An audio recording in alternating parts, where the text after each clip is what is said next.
சிலவங்க சொல்கிறாங்க இந்த ஏர்த்குவேக்கு இந்த இது வருது இந்த அது வருது எல்லாமே வந்துட்டு தேவனுடைய கோபாக்கினே.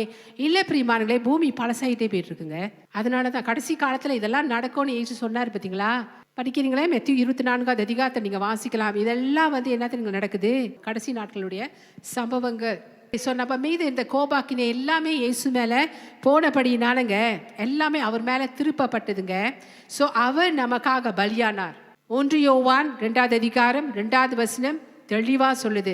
கிருபாதர பலி என்று அப்போஸ்தலர் யோவான் இந்த வசனத்துல சொல்லும் பொழுது அவர் இயேசுவே கிருபாசனம் என்று சொல்கிறார். தேவன் பாரு, நீ போகும்பொழுது என்ன செய்ய போறாரு பாருங்க. அப்போ ஒருத்தவங்க செத்து போயிட்டாங்கன்னா, அவங்க பாவம் அவங்களுக்கு முன்பா போணுச்சு, அதனால தான் அவங்க செத்து போயிட்டாங்க. பழைய உடன்படிக்கையிலே தேவன் அப்படியா இருக்கும்பொழுது இயேசு கிறிஸ்து நமக்காக கிருபாதர பலிங்க, நம்மளுடைய கிருபாசனம்ங்க.